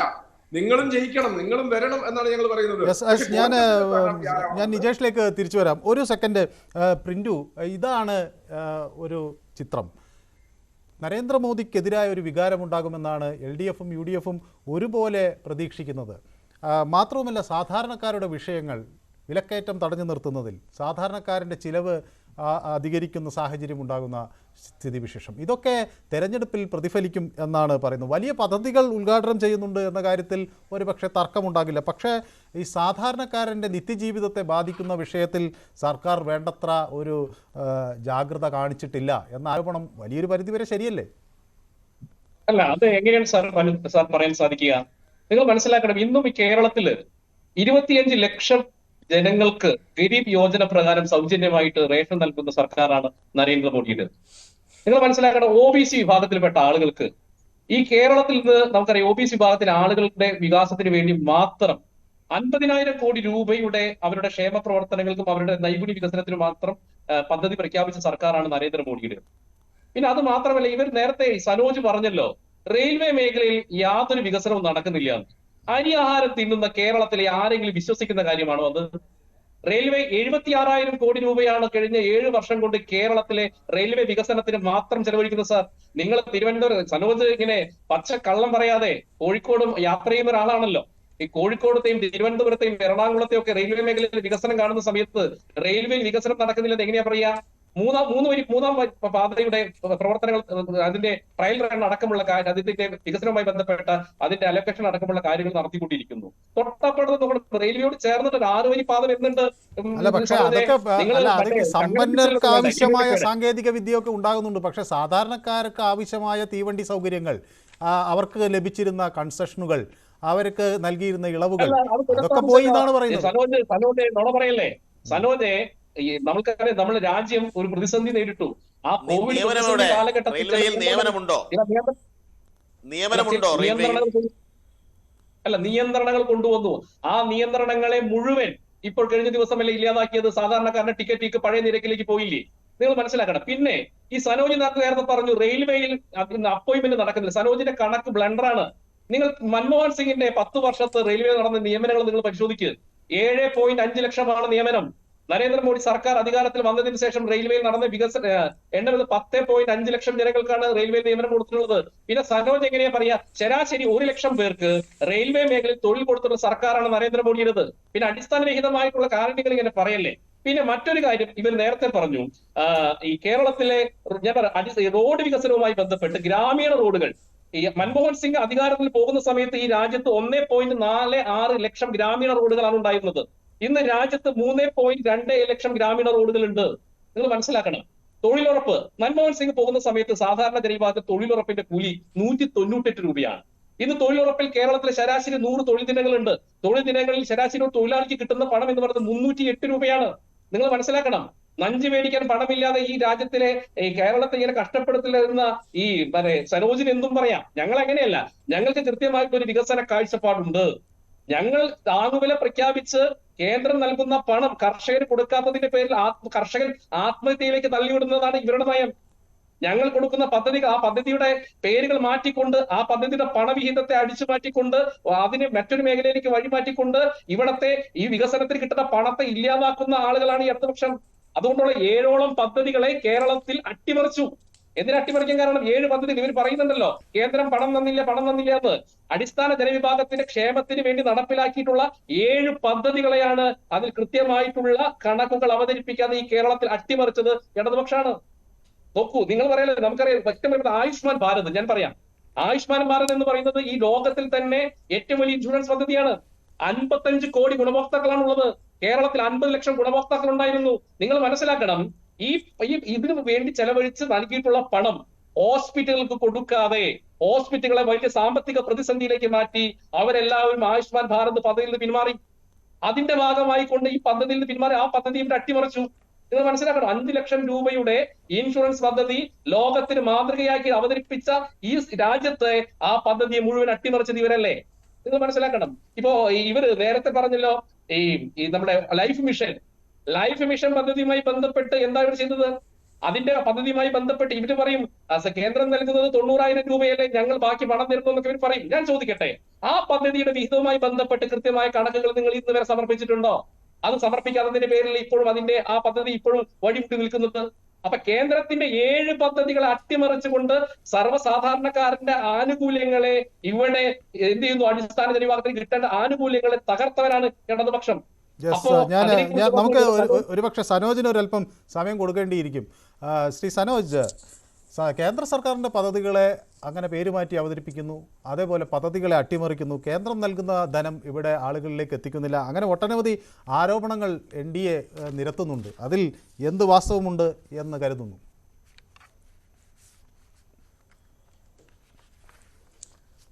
അതിലൊന്നും ഒരു വാസ്തവമില്ല എന്ന് കഴിഞ്ഞ ദിവസം സുപ്രീം കോടതിയിൽ നടന്ന കേസിൻ്റെ വിധി നമുക്ക് ബോധ്യപ്പെടുത്തിയല്ലോ. ഇവരെന്താ പറഞ്ഞത്? കേരളത്തിന് പണമൊന്നും കൊടുക്കാനില്ല, കേരളം കണക്ക് കൊടുക്കാത്തതുകൊണ്ടാണ് കേരളത്തിന് വായ്പാ പരിധി നിഷേധിക്കുന്നത്, കേരളത്തിന് അർഹമായ നികുതി വീതം നിഷേധിക്കുന്നത്, കേരളത്തിന് എന്തോ കുഴപ്പം കൊണ്ടാണെന്നല്ലേ പറഞ്ഞത്. ഇപ്പം ഇങ്ങനെ അവർ 13,600 കോടി സുപ്രീം കോടതി ഇടപെടൽ കൂടി വായ്പ എടുക്കാൻ വേണ്ടി കഴിഞ്ഞത്. അപ്പോൾ നിയമപരമായി കേരളം പോരാട്ടം ഏറ്റെടുത്തപ്പോൾ അതിന് സുപ്രീം കോടതി ഞാൻ നിങ്ങൾ പറയാൻ പറഞ്ഞില്ലല്ലോ, സുപ്രീം കോടതിക്ക് ഉൾപ്പെടെ സമ്മതിക്കേണ്ടി വന്നിട്ടുണ്ട്. ഇത് നമ്മുടെ മുമ്പിലുള്ള അനുഭവമാണ്. ഇനിയും കുറേ കാര്യങ്ങളിൽ ഇവർ കേരളത്തെ അവഗണിക്കാൻ വേണ്ടി നടത്തിക്കൊണ്ടിരിക്കുന്ന തെറ്റായ നീക്കത്തെ ഇനിയും നിയമപരമായി ചോദ്യം ചെയ്യും, ജനങ്ങളെ അണിനിരത്തി രാഷ്ട്രീയമായും ചോദ്യം ചെയ്യും. അത് ജനങ്ങൾക്ക് കൂടുതൽ ബോധ്യപ്പെടുന്നുണ്ട്. ഇവിടെ ഇപ്പോൾ എന്തൊക്കെയാണ് പറഞ്ഞത്? റെയിൽവേയിൽ നിയമനം നടക്കുന്നുണ്ടെന്നാണ് പറഞ്ഞത്. നിങ്ങളുടെ റെയിൽവേ സഹമന്ത്രി നമ്മുടെ കേരളത്തിൽ നിന്നുള്ള രാജ്യസഭ അംഗമായിട്ടുള്ള വി ശിവദാസൻ്റെ ചോദ്യത്തിന് കൊടുത്ത മറുപടി ഉണ്ട്, നിങ്ങളെടുത്ത് നോക്കണം. ഏതാണ്ട് 9,75,000 ഒഴിവ് വിവിധ കേന്ദ്ര സർവീസിൽ ഇപ്പോഴും ഒഴിഞ്ഞു കിടക്കുന്നു അല്ലേ? നിഷേധിക്കാൻ വേണ്ടി കഴിയുമോ? അങ്ങനെ ഒഴിഞ്ഞുകിടക്കുന്ന ഒഴിവ് 3 വർഷം തുടർച്ചയായി അത് നികത്തുന്നില്ലെങ്കിൽ അത് പിന്നീട് ആ തസ്തിക തന്നെ ഇല്ലാതായി പോവും എന്നുകൂടി അതിനകത്ത് പറയുന്നുണ്ട്. ഇത് പാർലമെന്റ് രേഖയാണ്, നിങ്ങൾക്ക് വേണമെങ്കിൽ അത് പരിശോധിക്കാം. എൻ്റെ കയ്യിൽ ഇപ്പോൾ കോപ്പി ഞാൻ അയച്ചു തരാം. ഒന്നത്. മറ്റൊന്ന്, റെയിൽവേയിൽ നിയമനം നടക്കുന്നു എന്നാ പറയുന്നത്. റെയിൽവേയിൽ നിയമനം നടക്കുന്നില്ല. എന്തുകൊണ്ട് നിയമനം നടത്തുന്നില്ല? റെയിൽവേ ഇപ്പോൾ തിരുവനന്തപുരം അന്താരാഷ്ട്ര വിമാനത്താവളം അദാനി കൊടുത്തല്ലോ, അതുപോലെ 6 വിമാനത്താവളം അദാനി കൊടുത്തല്ലോ. നമ്മുടെ രാജ്യത്ത് നേരത്തെ ഏറ്റവും പ്രധാനപ്പെട്ട ടെലികോം മേഖലയിലെ ഒരു പൊതുമേഖലാ സ്ഥാപനമായിരുന്നു BSNL. BSNLിൽ 3 ലക്ഷത്തിൽ കൂടുതൽ ആളുകൾ ജോലി ചെയ്ത സ്ഥാപനമാണ്. ഇപ്പോൾ BJP വക്താവിന് പറയാൻ വേണ്ടി കഴിയുമോ ആ BSNLിലേക്ക് കഴിഞ്ഞ എത്ര വർഷമായി ഒരു പുതിയ അപേക്ഷ വിളിച്ചിട്ട്? ഞാൻ മനസ്സിലാക്കിയിടത്തോളം 2017 ശേഷം BSNL എന്ന് പറയുന്ന പൊതുമേഖലാ സ്ഥാപനത്തിലേക്ക് ഒരാളെപ്പോലും പുതുതായി നിയമിച്ചിട്ടില്ല. ഈ 3 ലക്ഷം ജീവനക്കാരിൽ ഏതാണ്ട് 2.5 ലക്ഷത്തോളം ആളുകളെ പിരിച്ചുവിട്ടു. ഇനിയിപ്പോൾ കേവലം ഒരു 50,000-നും 60,000-നും ഇടയിൽ ആളുകൾ മാത്രമാണ് രാജ്യത്തെ ഏറ്റവും പ്രധാനപ്പെട്ട ടെലികോം സ്ഥാപനമായിട്ടുള്ള BSNL ഉള്ളൂ. എന്തേ അവിടുത്തെ നിയമനം? എവിടെ പോയി അവിടെ ജോലി കിട്ടേണ്ട ആളുകളുടെ അവസരം? ആർക്ക് വേണ്ടി ഇത് നിഷേധിച്ചത്? യഥാർത്ഥത്തിൽ ലാൻഡ് ഫോൺ കണക്ഷൻ മാത്രമുള്ള കാലത്ത് 3 ലക്ഷം തൊഴിലാളികളാണെങ്കിൽ കോടാനുകൂടി മനുഷ്യരുടെ കയ്യിൽ മൊബൈൽ ഫോണുള്ള കാലത്ത് 10-35 ലക്ഷം ആളുകൾക്ക് തൊഴിൽ കൊടുക്കാൻ വേണ്ടി കഴിയുന്ന ഒരു മഹത്തായ സ്ഥാപനമായിട്ട് BSNLിനെ പടുത്തുയർത്താമായിരുന്നു. നിങ്ങളുടെ സ്വകാര്യവൽക്കരണ അജണ്ട കൊണ്ട് അതിനെ തകർത്ത് കളഞ്ഞു. ഇനിയിപ്പോൾ തിരുവനന്തപുരം അന്താരാഷ്ട്ര വിമാനത്താവളത്തിൽ മെറിറ്റ് അടിസ്ഥാനത്തിൽ ആരെങ്കിലും നിയമിക്കുമോ? കേന്ദ്ര ഗവൺമെന്റ് അവിടെ എന്തെങ്കിലും ഇടപെടാൻ വേണ്ടി കഴിയുമോ? സാമൂഹ്യനീതിയും സംവരണവും അവിടെ ഉണ്ടാവുമോ? ഇല്ല.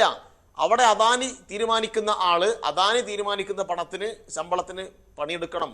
അവിടെ തൊഴിലാളി ജീവനക്കാരനൊന്നുമില്ല, കരാർ അടിമ മാത്രമേ ഉണ്ടാവൂ. അപ്പോൾ ഇന്ത്യൻ റെയിൽവേയിലും നിയമനം നടത്തുന്നില്ല. റെയിൽവേ നാളെ വെക്കാൻ വേണ്ടി വെച്ചിരിക്കുക. കുറേ കാര്യങ്ങൾ സ്വകാര്യവൽക്കരണ അജണ്ടയിലേക്ക് പോവുകയാണ്. അപ്പോൾ പരീക്ഷ നടത്തുമെന്ന് പറഞ്ഞ് അപേക്ഷ പിരിച്ച 1200 കോടി കേന്ദ്ര ഗവൺമെന്റ് കയ്യിൽ ഇപ്പോഴുണ്ട്, റെയിൽവേ മന്ത്രാലയത്തിന്റെ കയ്യിലുണ്ട്, തിരിച്ചു കൊടുത്തിട്ടില്ല. ഞാൻ പറയുന്നത് കള്ളക്കണക്കാണോ? ഞാൻ പറയുന്നത് കളവാണെങ്കിൽ ഇവിടെ പരീക്ഷാ ഫീസ് അടച്ചിട്ടുള്ള 10,000-കണക്കിന് ഉദ്യോഗാർത്ഥികളോട് നിങ്ങൾ കാണിക്കുന്ന അങ്ങേയറ്റത്തെ ചതിയായിരിക്കും, വെല്ലുവിളിയായിരിക്കും നിങ്ങൾ നടത്തുന്നത്. 1200 കോടി പിരിച്ചു വെച്ചിട്ട് പരീക്ഷ നടത്തിയിട്ടില്ല, പരീക്ഷ നടക്കുന്നില്ല. അവിടെ ലക്ഷക്കണക്കിന് ഒഴിവ് ഇന്ന് ഇന്ത്യൻ റെയിൽവേ ഒഴിവ് നികത്താത്തതുകൊണ്ടാണല്ലോ ഈ സുരക്ഷാ വീഴ്ച ഉണ്ടാവുന്നത്. ഒഡീഷയിൽ 288 പേരല്ലേ മരിച്ചത്? രാജ്യം ലോകത്തിൽ നാണം കെട്ടുപോയില്ല. ഇത്രയേറെ സാങ്കേതിക വിദ്യ ഉണ്ടായിട്ട് 2 ട്രെയിൻ കൂട്ടിയടിക്കുന്നു. ആ കൂട്ടിയടിച്ച ട്രെയിനിലേക്ക് വേറൊരു ട്രെയിൻ വന്ന് കയറുന്നു. 288 ആൾ മരിച്ചിട്ട് JCB കൊണ്ട് ശവശരീരം ഇങ്ങനെ കോരിയിട്ട് ലോറിയിൽ കയറ്റി കൊണ്ടുപോകുന്ന ചിത്രം നമ്മൾ കണ്ടതല്ലേ? അവിടെയാണോ റെയിൽവേ വികസനം? വികസനം ഉണ്ടായി. നരേന്ദ്രമോദിയുടെ സെൽഫി പോയിന്റ് എല്ലാ സ്ഥലത്തും 1000-2000 കോടി രൂപ ചെലവിട്ട് വെച്ചിട്ടുണ്ട്. ഇപ്പൊ ഇവർ കേന്ദ്രാവിഷ്കൃത പദ്ധതികളെ കുറിച്ച് പറയുന്നു. മോഡി ബ്രാൻഡിങ് എന്താ? ഇവിടെ 50,000 രൂപ കൊടുക്കുക, എന്നിട്ട് പറയും മോഡിയുടെ ഫോട്ടോ വെച്ച് കഴിഞ്ഞാൽ ബാക്കി പണം തരും എന്ന് പറയുക. മോഡിയുടെ ഫോട്ടോ വെച്ചിട്ടുള്ള കാര്യം ഇവിടെ വേണ്ട. ഇവിടെയുള്ള ജനങ്ങൾ ആത്മാഭിമാനമുള്ള ജനങ്ങളാണ്, അഭിമാനബോധമുള്ള ജനങ്ങളാണ്. സർക്കാർ ഒരു പണം കൊടുക്കുന്നുണ്ടെങ്കിൽ അത് അവർക്ക് അവകാശപ്പെട്ടതാണ് എന്ന് ബോധ്യപ്പെടുത്തിയിട്ടാണ് കൊടുക്കേണ്ടത്, അല്ലാതെ നരേന്ദ്രമോദിയുടെ ഔദാര്യമായിട്ടല്ല. പിന്നെ കേരളത്തിൽ ഇവർ കുറേ പണമൊക്കെ ചെലവഴിക്കുന്നു. കേരളത്തിൽ പണം ചെലവഴിക്കണം, ഇനിയും നിങ്ങൾ പണം ചെലവഴിക്കേണ്ടതുണ്ട്. കാരണം ഇതിപ്പോൾ GST ആണ്. കേരളത്തിലെ സാധാരണക്കാരൻ്റെ നികുതി മുഴുവൻ അങ്ങോട്ട് കൊള്ളയടിച്ച് കൊണ്ടുപോവുകയാണ്. നികുതി മാത്രമല്ല, ജനസംഖ്യാനുപാതികമായി കൊടുക്കണം ഈ സാധാരണ നികുതി. അതിന് പുറമെ നിങ്ങൾ എന്താ പിരിക്കുന്നത്? അഡീഷണൽ നികുതി പിരിക്കുകയാണ്. അങ്ങനെയല്ലേ നിങ്ങൾ കൊള്ളയടിക്കുന്നത്? അതിന് ജനസംഖ്യാനുപാതികമായിട്ട് സംസ്ഥാനങ്ങൾ കൊടുക്കേണ്ടതില്ല. അപ്പോൾ ഇങ്ങനെ എല്ലാ നിലയിലും നിങ്ങൾ കേരളത്തിൽ നിന്ന് എല്ലാ സംസ്ഥാനങ്ങളിൽ നിന്നും കൊള്ളയടിച്ചങ്ങോട്ട് കൊണ്ടുപോകുന്നു. നിങ്ങൾക്ക് ഇഷ്ടപ്പെട്ട സ്ഥലത്ത് നിങ്ങൾ നികുതി വീതം കൊടുക്കും. കേരളം ഉൾപ്പെടെയുള്ള, തമിഴ്നാട് ഉൾപ്പെടെയുള്ള, കർണാടക ഉൾപ്പെടെയുള്ള BJP ഇതരമായ ഭരണ സംവിധാനമുള്ള സ്ഥലത്ത് നിങ്ങൾ കൊടുക്കുന്നില്ല. അത് ഫെഡറൽ തത്വത്തിന് ലംഘനമാണ്. അതിനു വേണ്ടിയിട്ടാണ് ഇവിടെ സമരം നടത്തിയത്. ആ സമരം ശരിയായിരുന്നു എന്ന് കർണാടകയിലെ കോൺഗ്രസ് പറഞ്ഞു. കേരളത്തിലെ കോൺഗ്രസ് പറയാൻ കഴിയില്ല. നിജേഷ് അരവിന്ദന്റെ നേതാക്കന്മാർ കേരളത്തിൽ പറഞ്ഞില്ലെങ്കിലും നിജേഷ് അരവിന്ദന്റെ അഖിലേന്ത്യാ നേതൃത്വം പറഞ്ഞു കേരളം ചെയ്യുന്ന സമരം ശരിയാണെന്ന്. തമിഴ്നാട്ടിലെ മുഖ്യമന്ത്രിയും തമിഴ്നാടിന്റെ മന്ത്രിസഭ ഒന്നടങ്കം പറഞ്ഞു അത് ശരിയാണെന്ന്. പഞ്ചാബിന്റെ മുഖ്യമന്ത്രി പറഞ്ഞു, ഡൽഹിയുടെ മുഖ്യമന്ത്രി പറഞ്ഞു, ജമ്മുകാശ്മീരിന്റെ മുൻ മുഖ്യമന്ത്രി പറഞ്ഞു കേരളത്തിന്റെ സമരം ശരിയാണെന്ന്. കോൺഗ്രസിന്റെ സമുന്നതരായ നേതൃത്വം പറഞ്ഞു ശരിയാണെന്ന്. അപ്പോൾ കേരളം ഉൾപ്പെടെയുള്ള സംസ്ഥാനങ്ങളോട് BJP ഇതര ഗവൺമെന്റിനോട് ഇവർ സ്വീകരിക്കുന്ന സമീപനം രാജ്യമാകെ ശ്രദ്ധിച്ചു എന്ന് നമ്മുടെ അനുഭവത്തിൽ ഇപ്പോൾ ഉണ്ട്. കേരളത്തിൽ വലിയൊരു പ്രതിഷേധം ഉയർന്നു വരുന്ന ഒരു സാഹചര്യത്തിൽ അതിന് പിന്തുണ കൊടുക്കാൻ കോൺഗ്രസിന് കഴിയുന്നില്ല എന്നാണ് സനോജ് ആരോപിക്കുന്നത്. അവിടെ പ്രതിഷേധത്തിന് കർണാടകം പോയി, പക്ഷേ കേരളത്തിൽ നിന്ന് കോൺഗ്രസ് മാറി നിന്നു. അത്ര ശക്തമായി BJPയെ നേരിടാൻ കോൺഗ്രസിന് കഴിയുന്നില്ല എന്ന ആരോപണം പല ഘട്ടങ്ങളിൽ സനോജ് ഉൾപ്പെടെയുള്ളവർ മുന്നോട്ട് വയ്ക്കുകയാണ്. അത് എത്ര കണ്ട് അംഗീകരിക്കാനാകും? ഒന്ന് കേരളത്തിലെ ഗവൺമെന്റ് കാണിക്കുന്ന ദൂരത്തിനും അഴിമതിക്കും എതിരാണ് ഞങ്ങൾ. കർണാടക ഗവൺമെന്റ്, കർണാടകയിൽ സ്ത്രീകൾക്ക് ബസ്സിൽ കയറി പോകാം, കർണാടകയിലെ വിദ്യാർത്ഥികൾക്ക് പൈസ കിട്ടുന്നുണ്ട്, കർണാടകയിൽ ഒരുപാട് ആനുകൂല്യങ്ങളുണ്ട്. കേരളത്തിൽ എന്താ ആനുകൂല്യം ഉള്ളത്? ഉള്ള മാവേലിസ്റ്റോ കൂട്ടി, ഉള്ള ഉച്ചക്കഞ്ഞിയും കൂട്ടി, അവിടെ അങ്ങ് സഹായിക്കാൻ പറ്റില്ല. ഞാൻ ബി.ജെ.പിയുടെ പ്രതിയോട് ചോദിക്കട്ടെ, തൊഴിലുറപ്പ് പദ്ധതിയൊക്കെ നിങ്ങൾ ഹൈലൈറ്റ് ചെയ്ത് കാണിക്കുന്നു. ഞാൻ ചോദിക്കട്ടെ പ്രിന്റു, നിങ്ങൾ ഒരു നേട്ടം, മഹാത്മാഗാന്ധി ദേശീയ ഗ്രാമീണ തൊഴിലുറപ്പ് പദ്ധതി മിനിമം വേജിന്റെ അടിസ്ഥാനത്തിൽ നടപ്പിലാക്കി, ഞങ്ങൾ 100 തൊഴിൽ ദിനം 101 ആക്കാൻ നിങ്ങൾക്ക് സാധിച്ചോ? ഭക്ഷ്യ സുരക്ഷാ പദ്ധതി, ഈ നാട്ടിലെ ആളുകൾക്ക് ഭക്ഷ്യധാന്യങ്ങൾ നിർബന്ധമാക്കുന്ന നിയമം, ഒന്ന് പകരം എന്തെങ്കിലും ഒരു പുതിയ നിയമം ഉണ്ടായോ? വിദ്യാഭ്യാസ അവകാശ നിയമം, ഇന്ത്യ രാജ്യത്തെ വിദ്യാർത്ഥികൾക്ക്, കുട്ടികൾക്ക് വിദ്യാഭ്യാസം അവകാശമാക്കിയ നിയമം, വിവരാവകാശ നിയമം നടപ്പിലാക്കി. കോൺഗ്രസ് ഗവൺമെന്റ് ബാങ്ക് ദേശസാൽക്കരണം മുതൽ ഇങ്ങോട്ട് ഒരുപാട് പുതിയ വിദ്യാഭ്യാസ നയം, പുതിയ സാമ്പത്തിക നയം, ഒരുപാട് മൈൽ സ്റ്റോൺസ് ഇന്ത്യയുടെ ചരിത്രത്തിലുണ്ടായി.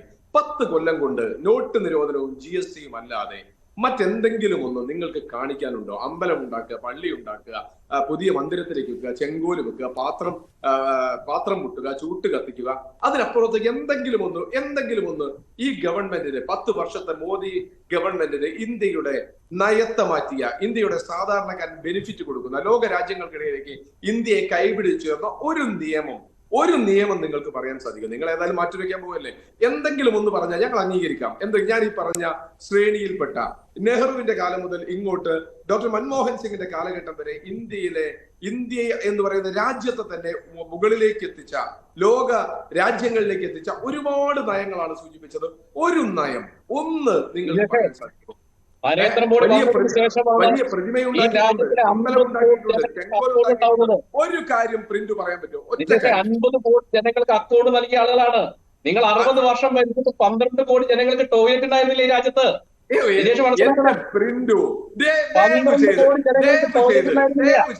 ഇതൊന്നും മാറ്റ, ഇതൊക്കെ സ്വാഭാവികമായി നിങ്ങൾ ഭരിച്ചത് 60 കൊല്ലം.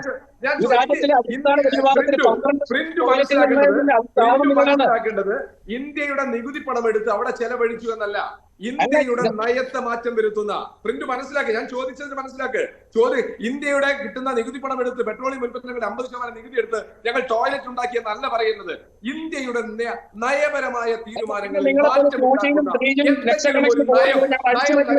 നടപ്പിലാക്കിയിട്ടുണ്ടെങ്കിൽ നേരത്തെ സനോജ് പറഞ്ഞല്ലോ മഹാദേവേ, ഞങ്ങൾ 1 രൂപയുടെ നിങ്ങൾക്ക് അഴിമതി ആരോപണം തരാൻ പറ്റുമോ? കേന്ദ്ര സർക്കാരിനെതിരെ 1 രൂപയുടെ അഴിമതി ആരോപണം തരാൻ പറ്റുമോ? 1 രൂപയുടെ അഴിമതി ആരോപണം ചൂണ്ടിക്കാണിക്കാൻ പറ്റും നിങ്ങൾക്ക്? 10 വർഷമായി മുഴുവൻ അദാനിക്കും അംബാനിക്കും പണയം വെച്ചിട്ട് അങ്ങനെ പറയല്ലേ? അങ്ങനെ പറഞ്ഞില്ലേ? നിങ്ങളുടെ അഴിമതിയുടെ കണക്ക് പറഞ്ഞാൽ ഇന്ത്യയിലെ സിമന്റ് കമ്പനികളെ അദാനി വാങ്ങിയത്, ഇന്ത്യയിലെ വിമാനത്താവളങ്ങൾ അദാനിക്ക് കൊടുത്തത്, നിങ്ങൾ നടത്തിയ ലോകം പോയിട്ട് ഇന്ത്യയുടെ SBI ഉൾപ്പെടെയുള്ള ബാങ്കുകളുടെ പണമെടുത്ത് അദാനിക്ക് കൊടുത്തു. ഇതിനേക്കാൾ വലിയ അഴിമതി എന്താ വേണ്ടത്? നിങ്ങൾ പറ, നിങ്ങളുടെ ഇലക്ട്രൽ ബോണ്ട് പുറത്തു വരട്ടെ. ഇതുപോലെ അഴിമതിയിൽ മുങ്ങിക്കുളിച്ച മറ്റൊരു ഗവൺമെന്റ് ഉണ്ടോ? എന്നിട്ട് യാതൊരു ഉളുപ്പുമില്ലാതെ 1 രൂപയുടെ അഴിമതി കോടികളാണ്. നിങ്ങളുടെ ഇത്രയേറെ സമ്പാദ്യമുണ്ടായത്? നിങ്ങൾ പറ. നിങ്ങളുടെ സ്ഥാനാർത്ഥിത്വത്തിന് വേണ്ടി ആളുകൾ മത്സരിക്കുന്നു. ഇന്ത്യയിലെ ജനതയെ മുഴുവൻ, ഇന്ത്യയിലെ MP-മാരെ മുഴുവൻ, MLA-മാരെ മുഴുവൻ വിലക്കെടുത്ത് ED-യെ കൊണ്ട് പേടിപ്പിച്ച് നിങ്ങളുടെ പക്ഷത്തേക്ക് ഇത് പണം കൊണ്ടാ. ഈ പണം എന്താ നിങ്ങൾക്ക് റിസർവ് ബാങ്കിൽ നിന്ന് BJP-ക്ക് അടിച്ചു തന്ന അല്ല. ഇതിന് തന്നെ അഴിമതി എന്ന് പറയുന്നത്. അതുകൊണ്ട് ആ പൊള്ളത്തരം ഒന്നും പറയല്ല. പ്രിന്റ് ഒന്ന് സ്വയം ആലോചിക്കും. ചർച്ച കഴിഞ്ഞ് രാത്രി കിടക്കുമ്പോൾ ഒന്ന് ആലോചിക്ക്. നിങ്ങൾ തലയിൽ വെച്ച നരേന്ദ്രമോദി ഈ രാജ്യത്തിന് ഒരു നയം മാറ്റം, ഒരു മൈൽ സ്റ്റോൺ പറയാൻ പ്രിന്റ് മഹാദേവന് കഴിയോ? എല്ലാ ചർച്ചയിലും പറയാൻ നിങ്ങൾക്ക് സാധിക്കണം. എന്തോ ഈ രാജ്യത്തുണ്ടായ അടിസ്ഥാന വികസനത്തിന്റെ ഭാഗമായി ആ വരിയിൽ കൂടി ഒരു ട്രെയിൻ ഓടി, അവിടെ നരേന്ദ്രമോദിയുടെ ചിത്രം വെച്ചു. അതല്ല വേണ്ടത്. എല്ലാ റെയിൽവേ സ്റ്റേഷനിലും നരേന്ദ്രമോദിയുടെ ചിത്രം വെച്ച് അവിടെ കാലാകാലങ്ങളായി നൂറ്റാണ്ടുകൾക്ക് മുമ്പ് ഉണ്ടാക്കിയ ഉൽപ്പന്നങ്ങൾ ഞങ്ങളുടെ ഉൽപ്പന്നമാണ് എന്ന് പറയും. സ്വന്തമായിട്ട് എന്തെങ്കിലും പറയാനുണ്ട്? മനസ്സിലാക്ക്.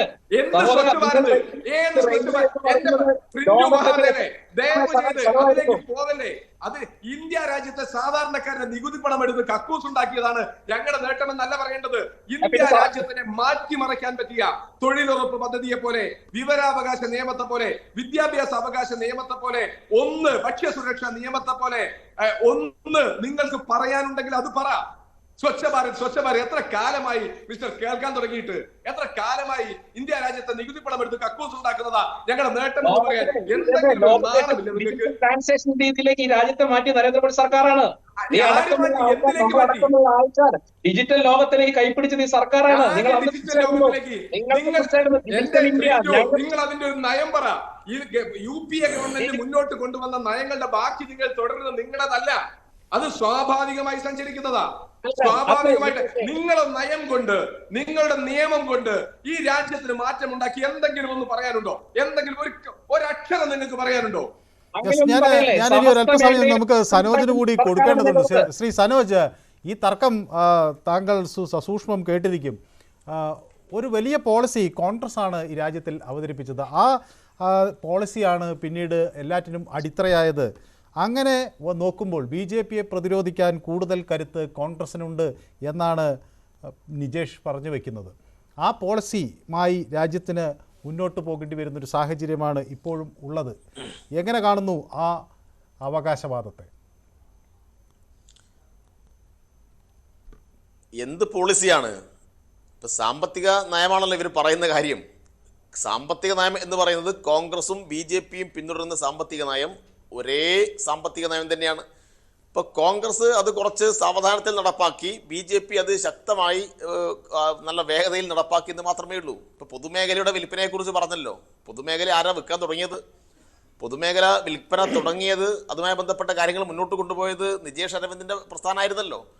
അതുകൊണ്ട് ഈ പൊതുമേഖല വിൽക്കുന്ന കാര്യത്തിലും ഇത്തരം നയത്തിൻ്റെ എല്ലാം കാര്യത്തിൽ ഇവർ ഒരേ തൂവൽ പക്ഷികളാണ്. കൂടുതൽ ശക്തമായി BJP അത് മുന്നോട്ട് കൊണ്ടുപോകുന്നതുകൊണ്ട് ഇന്ത്യയിലെ കോർപ്പറേറ്റുകൾ കൂടുതൽ പണം ഇവർ കൊടുക്കുന്നു. ഇപ്പോൾ ഇവർ ഇലക്ട്രൽ ബോർഡിനെ കുറിച്ച് പറഞ്ഞല്ലോ. ഇപ്പോൾ കോൺഗ്രസ് വക്താവ് BJP വക്താവിനെ കുറ്റം പറയുന്നു, ഇവർ പരസ്പരം അങ്ങോട്ടും ഇങ്ങോട്ടും കുറ്റം പറയുന്നു. ഞാൻ ചോദിക്കുന്നത്, ഇലക്ട്രൽ ബോർഡുമായി ബന്ധപ്പെട്ട കേസ് സുപ്രീം കോടതി നടത്തിയതാരാണ്? അത് തെറ്റാണ് എന്ന് പറഞ്ഞതാരാണ്? ഇന്ത്യയിലെ ഏക രാഷ്ട്രീയ പാർട്ടി CPIM മാത്രമാണ്. അഭിമാനത്തോടെ പറയാൻ വേണ്ടി കഴിയും. ഇത് ജനങ്ങൾ കാണുന്നുണ്ട്. ഇലക്ട്രൽ ബോണ്ട് വഴി നിങ്ങൾ സമാഹരിച്ച പണം അത് അഴിമതി പണമാണ്. ആ പണം എവിടെ നിന്നൊക്കെ സമാഹരിച്ചു എന്ന് പറയാനുള്ള ധൈര്യം, ആർജവം നിങ്ങൾക്കുണ്ടോ? കോൺഗ്രസിനുണ്ടോ? കോൺഗ്രസും പറയില്ല, BJP പറയില്ല. ആ കാര്യത്തിൽ ഇവർ പിന്നെ അഴിമതി നടത്തിയിട്ടാണ് BJP വക്താവ്. നിങ്ങൾ അഴിമതി നടത്തിയിട്ടില്ലോ. നിങ്ങളുടെ അഴിമതി പണം കൊണ്ടാണ് രാജ്യത്തിന്റെ ജനാധിപത്യം നിങ്ങൾ അട്ടിമറിക്കുന്നത്. രാജ്യത്തിന്റെ ജനാധിപത്യം അട്ടിമറിക്കാൻ നിങ്ങൾ അഴിമതി പണം ഉപയോഗിക്കുന്നു. കേരളത്തിൽ കുഴൽപ്പണവുമായിട്ട് BJP നേതാവിനെ പിടിച്ചല്ലോ. സുരേന്ദ്രൻ, നിങ്ങളുടെ സംസ്ഥാന അധ്യക്ഷൻ കുഴൽപ്പണ കേസിൽ കോടതി കയറി ഇറങ്ങിയല്ലേ? സംസ്ഥാന അധ്യക്ഷന്റെ മകനല്ലേ? സംസ്ഥാന അധ്യക്ഷന്റെ മകനല്ലേ ഈ കേസിലെ പ്രധാന പ്രതിയെ വിളിച്ചത്? നാണമില്ലേ നിങ്ങൾക്ക് ഇത് പറയാൻ? സംസ്ഥാന അധ്യക്ഷനായിട്ടുള്ള സുരേന്ദ്രന്റെ മകൻ പുലർച്ചെ അല്ല, അത് തടസ്സപ്പെടുത്തല്ല. നിങ്ങൾ പറയുമ്പോൾ ഞാനൊന്നും പറഞ്ഞില്ലല്ലോ. തടസ്സപ്പെടുത്തല്ല. നിങ്ങൾക്ക് ഉത്തരം മുട്ടുമ്പോ അതെ, നിങ്ങൾ ഉത്തരം മുട്ടുമ്പോൾ നിങ്ങൾ അസ്വസ്ഥമാവും. ഞാൻ പറയുന്നത് നിങ്ങൾ സമ്പൂർണ്ണ അഴിമതിയാണ്. ആ വയനാട്ടിലെ CK ജാനുവിന് നിങ്ങൾ പണം വിളിച്ച് കൊടുക്കുന്നതിന്റെ വീഡിയോ പുറത്തു വന്നല്ലോ. കൃത്യമായ ഓഡിയോ സന്ദേശം പുറത്തു വന്നല്ലോ. അതുകൊണ്ട് നിങ്ങൾ അഴിമതിയെ കുറിച്ചൊന്നും വല്ലാതെ പറയണ്ട. നിങ്ങൾ സമ്പൂർണ്ണ അഴിമതിയാണ്. കോർപ്പറേറ്റുകളുടെ പണം ഇങ്ങനെ വാങ്ങുന്നതിനെ തന്നെയാണ് അഴിമതി എന്ന് പറയുക. ഈ പണം ഉപയോഗപ്പെടുത്തിയിട്ട് കോൺഗ്രസ് MLA മാരെ വിലക്കെടുക്കുക, കോൺഗ്രസ് MP മാരെ വിലക്കെടുക്കുക. പത്മജ വേണുഗോപാൽ നിങ്ങൾ എത്ര കോടിയാണ് കൊടുത്തത്? കേരളത്തിലെ പ്രധാനപ്പെട്ട കോൺഗ്രസ് നേതാക്കന്മാരുടെ തല മുഴുവൻ നിങ്ങൾ വില പറഞ്ഞു നിൽക്കല്ലേ? വില ഒക്കാത്തതുകൊണ്ടല്ലേ ഇങ്ങനെ കുറെ ആൾ അപ്പുറത്ത് നിൽക്കുന്നത്? നിങ്ങൾക്ക് എവിടെ ഈ സാധാരണക്കാരൻ അവിടെ പിരിക്കുന്ന പണമാണോ?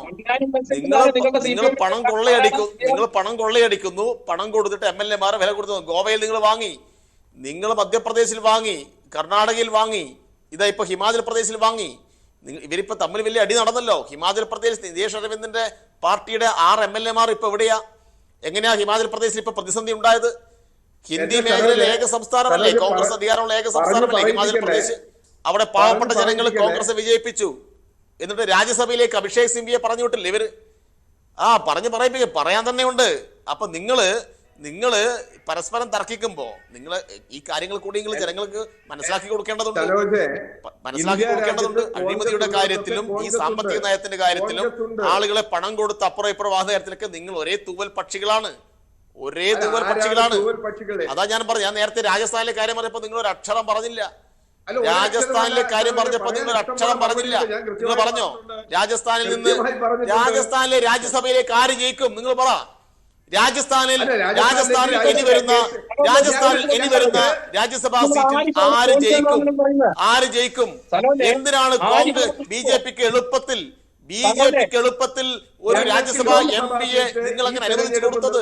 എന്താ അതിനെ കുറിച്ചൊന്നും പറയാത്തത്? തെരഞ്ഞെടുപ്പിൽ പരമാവധി സീറ്റുകൾ ലോക്സഭാ സീറ്റിലേക്കാൾ പ്രധാനമാണ് നിജേഷ് രാജ്യസഭ രാജ്യത്തിന്റെ കോൺഗ്രസിൽ. ഒരിക്കലുമല്ല.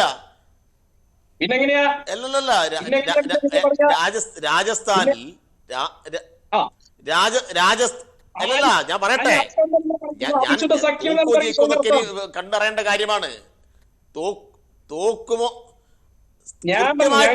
കൃത്യമായിട്ട് ആലപ്പുഴയിൽ ബി.ജെ.പിക്ക് 1 ലക്ഷത്തോളം വോട്ടുണ്ട്. ആ വോട്ട് കച്ചവടാക്കുകയാണ്. പകരം രാജസ്ഥാനിലെ എം.പി സ്ഥാനം അങ്ങോട്ട് കൊടുക്കും. പൊതുവായ ജനങ്ങൾ കേരളത്തിൽ സ്വീകരിക്കില്ല, അത് വേറെ കാര്യം. പക്ഷെ ഇവിടെ ഡീൽ അതാണ്. ഇവരുടെ കരാറാണ് ഞാൻ പറയുന്നത്. ഇവരുടെ കരാറിനെ കുറിച്ച് ഞാൻ പറയുന്നത്.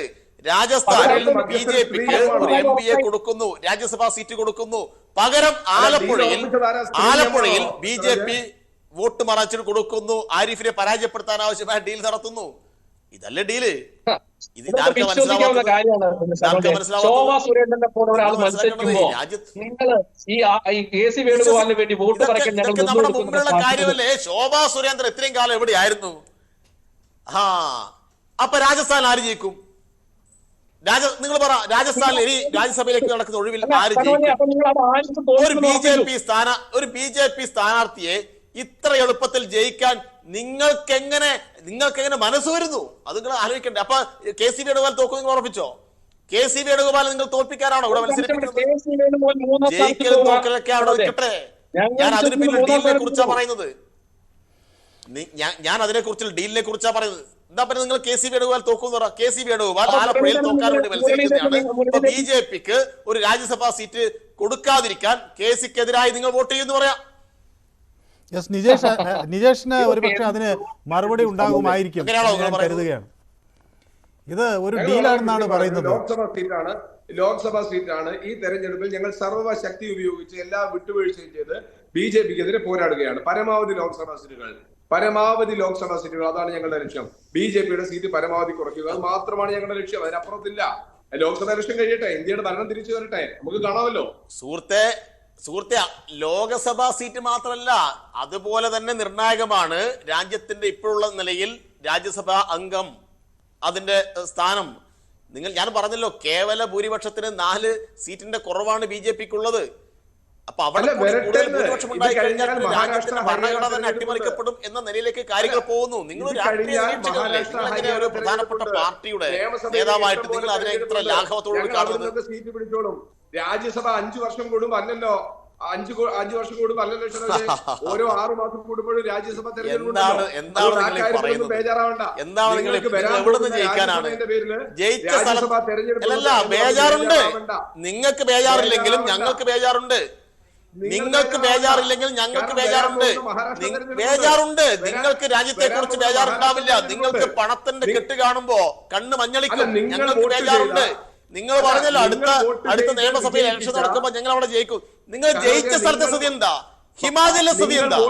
ഹിമാചലിലെ സ്ഥിതി നിങ്ങൾ പറ. നിങ്ങൾ ജയിക്കാൻ വേണ്ടി പോകുന്ന സ്ഥലത്തെ കുറിച്ച് പിന്നെ പറയാം. നിങ്ങൾ ഇപ്പൊ ജയിച്ച കഴിഞ്ഞ ആഴ്ച രാജ്യസഭാ തെരഞ്ഞെടുപ്പ് നടന്ന ഹിമാചൽ പ്രദേശിലെ കോൺഗ്രസ് എം.എൽ.എമാരെ കൊണ്ട് നിങ്ങൾക്ക് വോട്ട് ചെയ്യിക്കാൻ സാധിച്ചിട്ടില്ല. ഇനിയാണ് അടുത്ത നിയമസഭാ തെരഞ്ഞെടുപ്പ് വരാൻ വേണ്ടി പോകുന്നുവെന്നും അവിടെ ഞങ്ങൾ ജയിക്കുമെന്നും അവിടെ ജയിച്ചിട്ട് ഞങ്ങൾ രാജ്യസഭയിൽ ഭൂരിപക്ഷം ഉണ്ടാക്കും എന്നൊക്കെ പറയുന്നതിന്റെ യുക്തി ഇതൊക്കെ കേട്ടു നിൽക്കുന്ന ആളുകൾ അത്ര സാമാന്യ ബുദ്ധി ഇല്ലാത്ത ആളുകളല്ല. കയ്യിലുള്ള സീറ്റ് തന്നെ പിടിച്ചിരുത്താൻ വേണ്ടി കഴിയുന്നില്ല. ഇനിയാ ഇപ്പൊ നടക്കാൻ വേണ്ടി പോകുന്ന തെരഞ്ഞെടുപ്പിൽ നിങ്ങൾ ഉണ്ടാക്കാൻ പോകുന്നത്. ഒരു സംശയം വേണ്ട. നിങ്ങളെ ത്രിപുര നിങ്ങൾക്കറിയാമല്ലോ, സഖാക്കൾ എന്തായിരുന്നു കാരണം? സരോജ് പറ, എന്തായിരുന്നു കമ്മ്യൂണിസ്റ്റ് സഖാക്കൾ കാട്ടിനകത്തേക്ക് ഒളിച്ചോടിയത്? അവിടെ അരാജകം പറഞ്ഞുതരാം. കാട്ടിനകത്ത് ഇപ്പൊ കുറെ ആൾ ജീവിക്കുന്നുണ്ട് മണിപ്പൂരിൽ. ആരാന്നറിയാവോ? നിങ്ങളുടെ നേതാവ്. നമുക്ക് ഈ സമയം അതിക്രമിക്കുന്നത് കൊണ്ടാണ് നമ്മൾ ഈ വിഷയം യൂട്യൂബിലും പ്രേക്ഷകർക്ക് മുന്നിൽ മണിപ്പൂരിൽ വ്യക്തമാണ്. ഇത് നമുക്ക് സമയം അതിക്രമിക്കുന്നതുകൊണ്ടാണ് ഈ വിഷയം നമ്മൾ യൂട്യൂബിലും പ്രേക്ഷകർക്ക് ചർച്ചയ്ക്ക്. ഇവർ 4 സീറ്റിനും കോൺഗ്രസ് 40 സീറ്റിനോട് മത്സരിക്കുന്നത്. ഞങ്ങൾ 400 സീറ്റിനാണ്.